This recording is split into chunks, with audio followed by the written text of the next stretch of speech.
Ok, bonjour tout le monde. Donc, je voulais faire une autre capsule qui va être un retour sur l'opérateur de Hodge. On va en avoir besoin pour le numéro 6. Donc, en fait, dans une petite capsule précédente, j'avais parlé de l'opérateur de Hodge que j'avais vulgarisé. En fait, tant et si bien que il nous en manque des morceaux pour bien comprendre. Donc ici, si vous voulez, ça va s'appeler opérateur de Hodge avancé. Donc en fait, ce que je vais faire, c'est que je vais refaire la construction là, qui est dans vos notes, qui est assez abstraite. Euh, et je vais essayer de bien l'expliquer. Donc, en fait, la première chose qu'il faut observer, c'est simplement que la dimension de l'espace des covecteurs sur V, en fait, c'est égal à la dimension de l'espace des n-k vecteurs sur V, parce que la dimension du premier c'est k parmi n, et ça, on sait que c'est égal à n-k parmi n. Et deux espaces vectoriels de même dimension, ils sont isomorphes pour des espaces vectoriels finis. C'est pas vrai avec des espaces vectoriels infinis, mais ici on est dans le monde où tout se comporte bien. Donc, qu'est-ce que je vais écrire? Ouais, c'est ça. Donc, l'espace vectoriel des covecteurs est isomorphe à l'espace vectoriel des n-k vecteurs. Et en fait, c'est cet isomorphisme-là que l'opérateur de Hodge veut mettre en évidence. L'opérateur de Hodge, si on le rappelle, peut faire partie des points ici.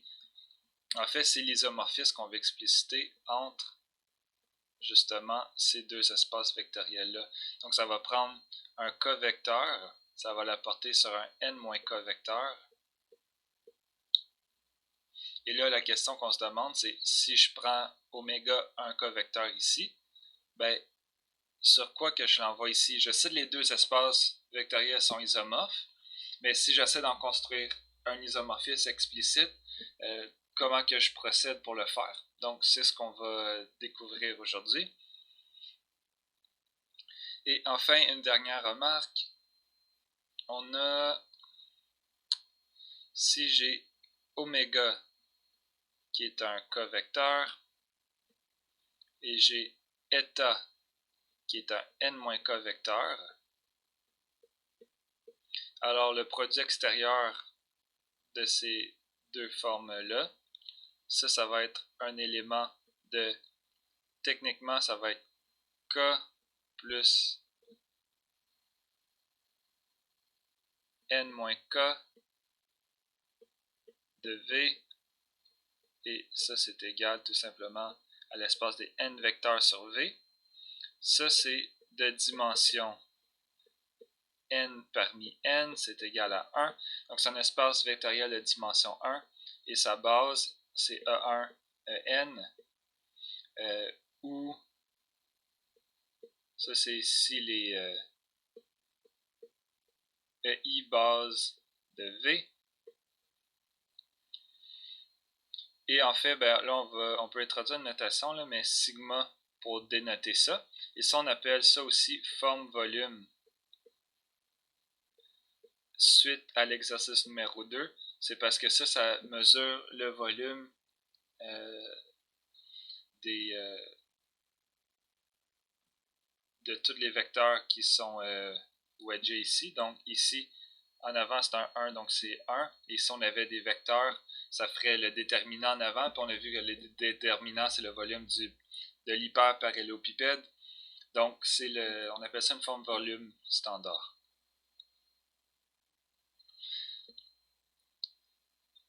Donc, en fait, ce qu'on peut conclure avec tout ça, avec les petites remarques, c'est que quand on wedge un covecteur avec un n-k vecteur, ça va être dans l'espace de dimension 1, donc nécessairement ça va être égal à 1 scalaire fois l'élément de la base de ça. Donc ça c'est une autre remarque. Là finalement la construction on peut l'attaquer. Ça procède comme suit. Donc, j'y vais un peu en hand waving, donc je vais barbouiller, mais c'est écrit clairement au propre dans les notes. Puis idéalement, c'est qu'après que je vous aille un peu cassé les idées principales, vous allez être capable d'aller relire vos notes et d'extraire l'information. Donc, je change un peu les notations. J'y vais pour celles que je préfère. Donc, moi, je préfère les K que les P, puis je préfère Frédéric dans ses notes que lambda pour la forme. Moi, je vais prendre oméga ici. Donc, on peut s'imaginer, en fait, fixer un oméga qui va être une K-forme, un K-vecteur.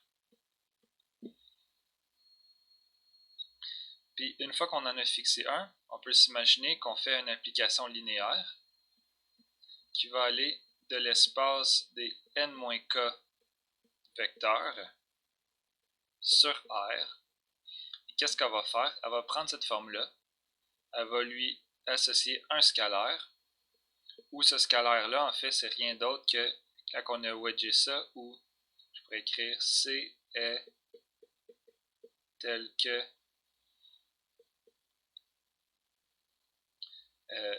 quand on wedge ensemble, c'est le scalaire qu'on a. Donc ça, c'est la première étape. C'est quelque chose qu'on peut faire. On a le droit de définir ça. Ici, on ne va pas prouver les affirmations, mais c'est effectivement une application linéaire. Ça découle essentiellement de la multilinéarité du produit extérieur ici. Donc si j'avais...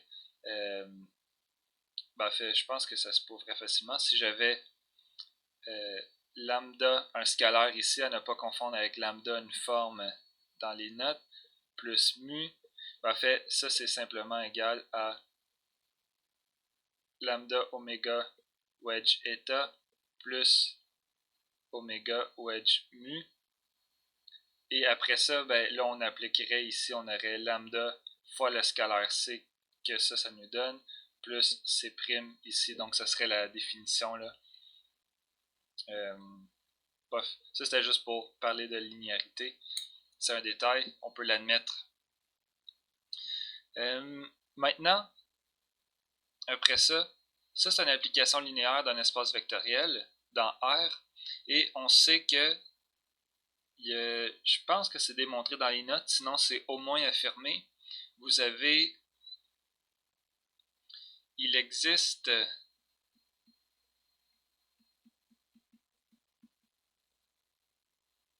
un unique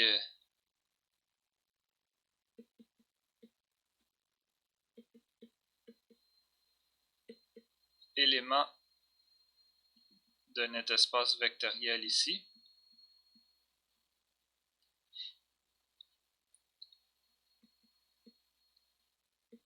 tel que, je l'écris comme ça, cette application linéaire-là, elle est égale à l'application linéaire, ici c'est produit scalaire, ici je n'ai pas donné de nom à cet élément, on va l'appeler, là, on devance un peu, là, on va l'appeler étoile oméga.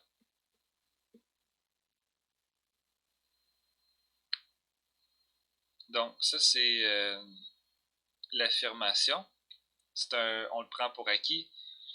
Donc en fait ce que c'est que quand tu as une application linéaire, ça revient d'une certaine façon à une application bilinéaire dont tu as fixé un élément. Donc le produit scalaire, en réalité, si je l'écris comme ça, on peut se mettre dans un... Je vais y aller en couleur, puis je vais l'expliquer de cette façon-là. Si on avait f qui allait d'un espace vectoriel E dans R, puis qu'on avait un produit scalaire sur E, on pourrait avoir un produit scalaire. Dans le fond, il mange deux affaires. Il mange deux éléments de E et s'en va dans R. En fait, l'affirmation, c'est qu'il existe un unique, on va l'appeler peut-être U, dans E, tel que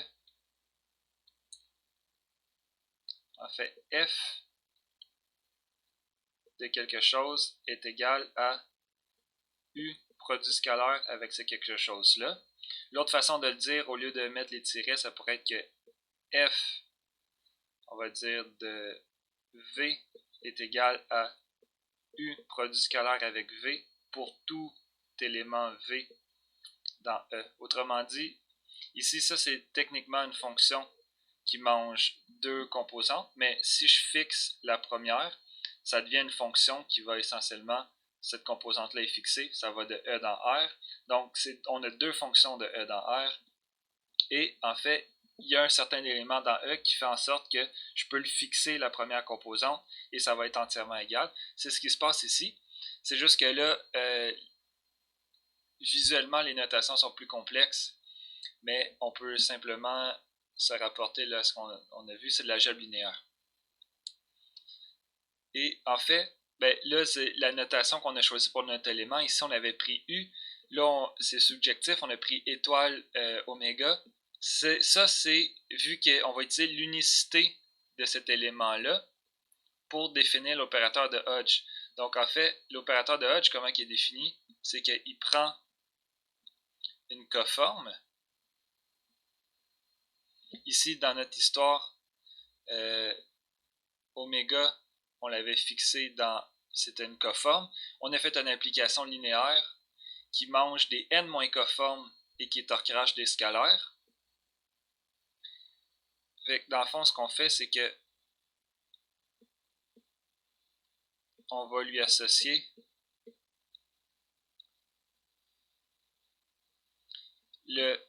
l'unique élément qui fait en sorte que l'application qu'on a construite comme ça soit égal.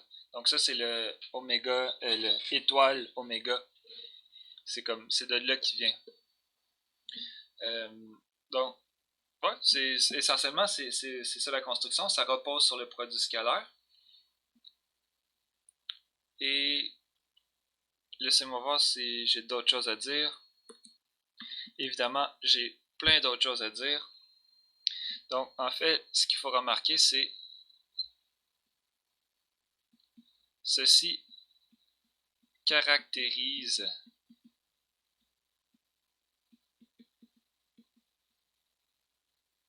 entièrement l'opérateur de Hodge.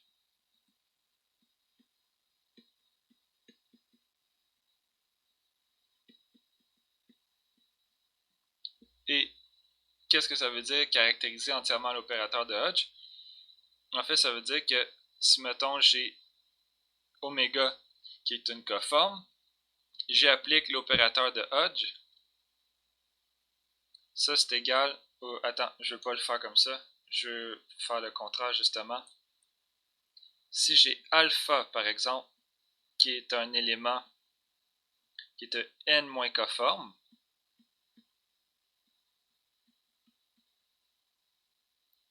alors alpha, il va être égal à l'opérateur de Hodge appliqué à oméga, c'est seulement si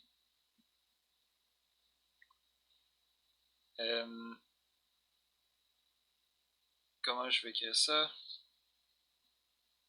Pour tout état, tout n-k vecteur,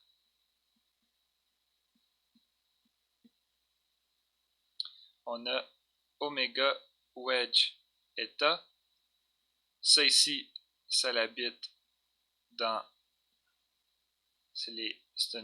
C'est un n vecteur sur v. Il faut que ça soit égal à produit scalaire de alpha avec état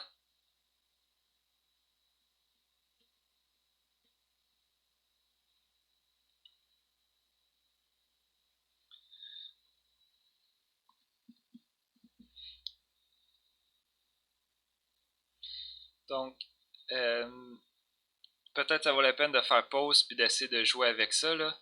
Il y a beaucoup d'éléments, il faut voir qu'est-ce qui bouge. Ici le état il bouge, donc j'en prends un, à chaque fois que j'en prends un, je le wedge avec oméga. Oméga, c'est une coforme, ça c'est n moins coforme. Ça me donne quelque chose qui va être du style C fois sigma, notre forme volume. Et le C, en fait, il peut être au final n'importe quoi. Mais si alpha, c'est effectivement celui que c'est l'image de l'opérateur de Hodge sur oméga, ben alors le C ne sera pas n'importe quoi, il va être égal à alpha fois eta. Ou l'autre façon de le voir, là, c'est que, en fait, en particulier, ça c'est égal à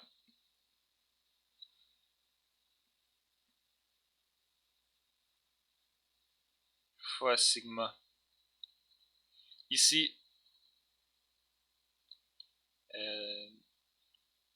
parce que dans le fond, en fait, l'autre façon de le voir, oméga wedge n'importe quel n-k forme, ça va être égal par la définition à oméga étoile oméga fois eta fois la forme. Puis ben en particulier, si je mets ça c'est une n-k forme, ces deux-là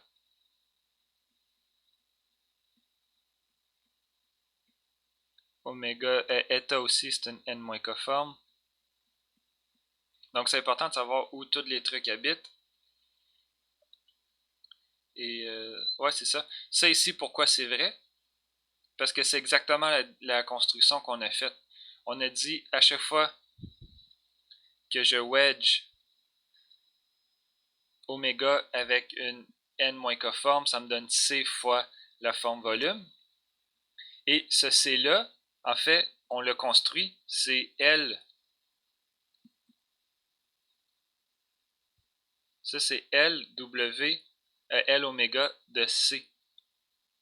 Donc, c'est juste une fonction qui dit c'est quoi le scalaire en fonction de la n-k forme que tu as mis dedans. Donc, c'est le même que c'est organisé. Et là, il faut savoir, il faudrait essayer de rapporter toute la discussion qu'on vient d'avoir en ce moment avec la vulgarisation précédente que j'avais faite. Parce que pour le moment, ça ne semble pas du tout concordé. On va voir qu'il n'y a aucune contradiction. En route vers notre idée de rendre le tout cohérent, on a une proposition ici. C'est la proposition qui est à la page 47 de vos notes de cours. Je vais juste l'écrire pour tout alpha, bêta qui sont des covecteurs. Alpha, wedge, étoile, bêta, en fait, c'est égal à rien d'autre que produit scalaire de alpha avec bêta fois la forme volume. Ici, il y a des petits commentaires que je veux mettre. D'abord, je n'avais pas insisté, mais ce produit scalaire-là, ça se passe où? C'est un produit scalaire dans l'espace vectoriel n-k.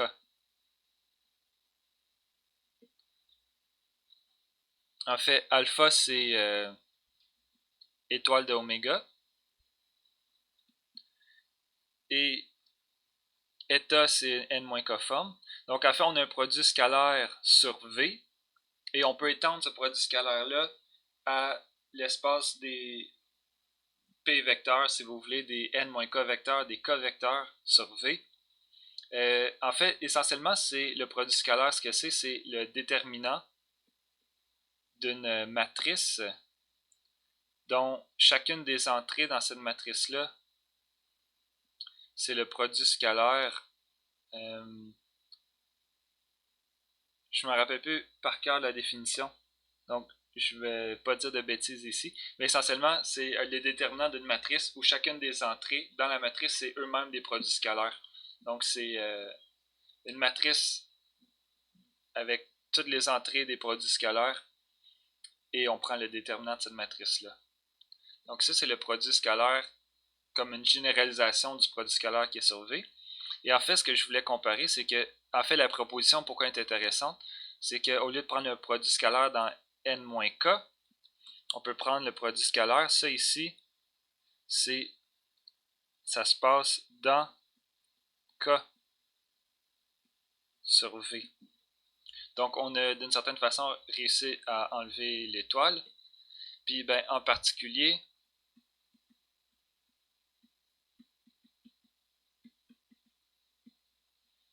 dans le fond, oméga wedge avec oméga étoile, ça c'est égal à produit scalaire de oméga avec oméga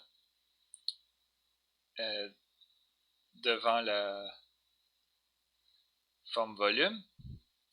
Puis en fait, finalement, on commence à se rendre compte, on comprend peut-être mieux la discussion qu'on avait eue avant sur l'opérateur de Hodge, parce que quand on avait, je vais prendre un exemple concret peut-être, on avait E1, là je disais, ben comment qu'on fait pour savoir c'est quoi l'image de ça? Ben, je disais que ça c'est égal à E2 wedge E3, parce que E1 wedge E2 E3 c'était égal à la forme volume. Donc en fait, comment qu'on faisait pour trouver l'image? Il fallait toujours que E1 wedge l'opérateur de Hodge appliqué à E1, il fallait que ce soit égal à la forme volume. Et là, il fallait trouver qu'est-ce qu'il fallait mettre exactement ici pour obtenir la forme volume. Mais en fait, ici, on a passé sous silence quelque chose, c'est qu'il y a un produit scalaire de E1 avec E1 ici. Mais ça, c'est égal à 1. Donc, c'est pour ça que on pouvait le glisser sous le tapis. Mais en vérité, il y a ce produit scalaire qui est là. Donc, en fait, de façon générale, quand on travaille avec des bases orthonormées, les produits scalaires vont toujours être égaux à 1. Et puisque l'opérateur de Hodge est linéaire, en fait, on peut le définir juste sur la base. Donc, si on a des éléments d'une base qui sont orthonormés, dans le fond, la règle que j'avais donnée, elle est valide. Je vais réécrire la règle, mais de façon un petit peu plus avancée. Donc, je vais écrire ça avec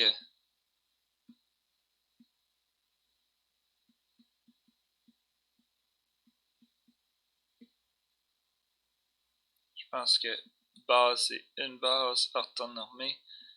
On obtient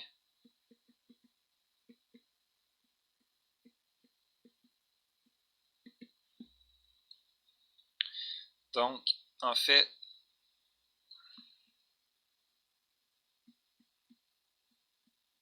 l'opérateur appliqué à un élément EI, c'est égal à moins 1 K fois N moins K. Donc avant le moins 1, on le calculait un peu toujours manuellement. Maintenant, on a une façon de le calculer explicitement. Et là, où, en fait, I, c'est juste un ensemble dans 1 jusqu'à N. Et J, en fait, c'est directement le complément de I. Fait que par exemple, pour fixer les idées, on se fait un petit exemple facile. Je vais prendre N est égal à 4 juste pour... On a fait beaucoup d'exemples dans 3, N égale 3. Donc je vais prendre I est égal à un 4. À ce moment-là, on a J qui est égal à son complément, ça va être 2, 3. En fait, ça c'est inclus dans 1 jusqu'à 4. Donc, on va pouvoir calculer ça ici. En fait, déjà là, petite remarque, la dimension de I, c'est 2. Donc ça nous laisse savoir que les EI de cette forme-là, c'est des bases. Là, en ce moment, je suis en train de faire un exemple. On est sur les deux vecteurs dans R4. Donc, EI c'est égal à E1, E2. Donc, j'en profite pour faire pratiquer vos multi-indices. Et là,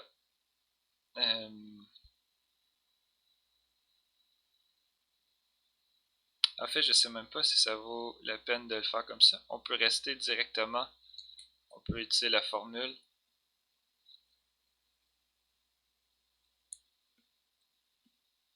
Donc, moins 1. Ici, K, c'est 2. 4 moins 2 fois J. Ou même plus explicitement, là, si vous aimez, là, c'est I complément. Tout ça ici, ça fait 2 fois 2. Ça va être un nombre pair, c'est 1. Et ici, ça va être... je vais écrire J. Et finalement, ça, c'est E2, wedge E3. Et on se rend compte que tout concorde. Donc, EI, c'est égal à E1, wedge E4. Et en fait, EI, wedge J, c'est donc égal à E1, wedge E4, wedge E2, wedge E3. Et là, je peux enlever les parenthèses parce que c'est associatif. Finalement, ben là, il faudrait remettre de l'ordre là-dedans puis espérer qu'on ait un nombre pair de permutations. En fait, oui, parce que la petite formule en haut ici, elle est organisée pour ça. Elle compte directement le nombre de permutations. Puis on voit effectivement que je vais tasser le 2 ici. Le 4 va s'en venir là. Ça compte comme une permutation. Et là, je vais tasser le 3 ici. Et mon 4 qui va être rendu ici, je vais le tasser là. Donc, 2 transpositions pour avoir ma forme volume standard. Ça, c'est égal à sigma. Donc, tout ce qu'on avait fait avant, c'était cohérent. C'est juste que je vous avais donné un peu là, directement la règle en passant sous le tapis tous les trucs de calcul. Et il faut savoir que vraiment, ça c'est la règle de calcul qui est plus générale. Et en fait, c'est pas la plus générale, parce que c'est la règle de calcul quand on a des bases orthonormées. Donc des bases qui sont avec des vecteurs de dimension 1 et aussi avec des vecteurs qui sont perpendiculaires les uns aux autres. Est-ce qu'il y a d'autres choses à dire? Ben, je vais ouvrir une discussion. Je vais vous laisser réfléchir. Je ne vais pas le conclure. Mais dernière remarque ou dernière observation.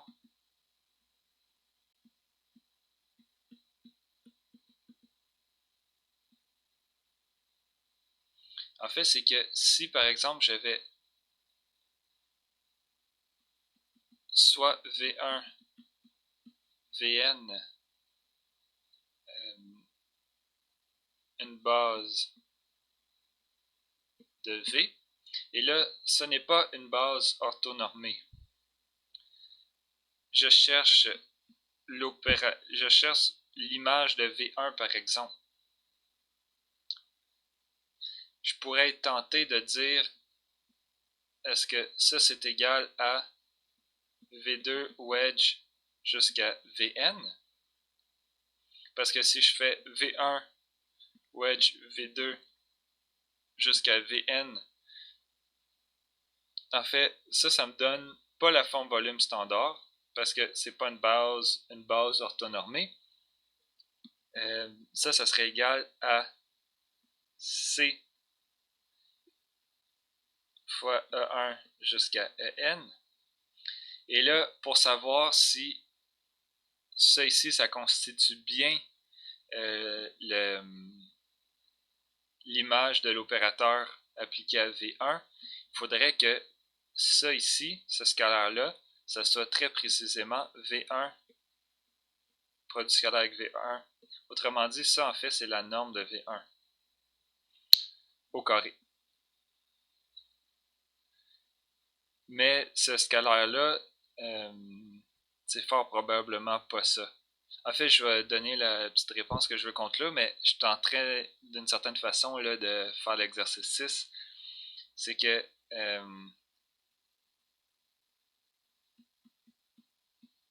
donc ça ici c'est faux.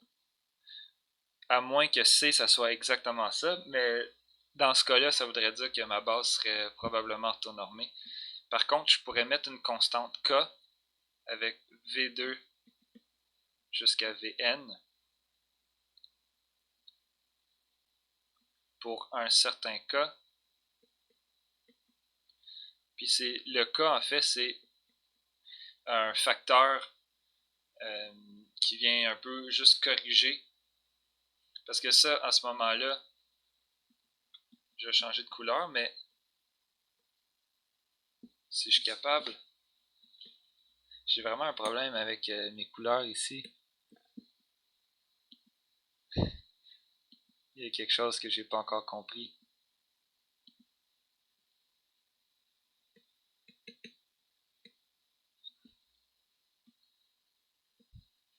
Donc, en fait, V1 wedge V étoile, ça va être égal à V1 wedge K V2 jusqu'à Vn. Je peux tasser le K en avant.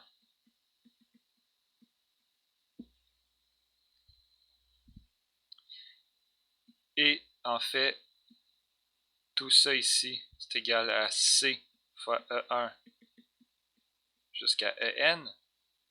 Puis là, vous voyez, en fait, le K ici, je le choisis pour que K fois C, ça soit égal à mon produit scalaire.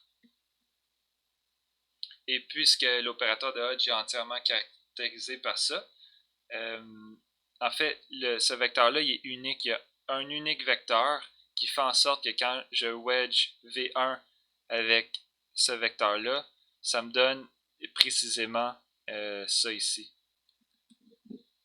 Donc, c'est ça. Donc, ici, la forme, l'image de l'opérateur, c'est pas exactement compléter la base, comme quand on a une base, quand j'ai E1, je sais que son opérateur, ça va être E2 jusqu'à En, son image, pardon, par l'opérateur de Hodge. Mais quand j'ai une base quelconque, ça me prend un facteur en avant pour compenser. Donc, c'est tout ce que je voulais dire pour cette capsule-là. J'espère que ça vous a aidé à peut-être mieux comprendre la construction qui est dans vos notes. Et c'est tout. Je vais vous laisser là-dessus. Je suis en train de remonter, voir s'il y avait des éléments qui valaient la peine d'être rementionnés. Mais je ne crois que non. Alors, c'est cela. Au revoir.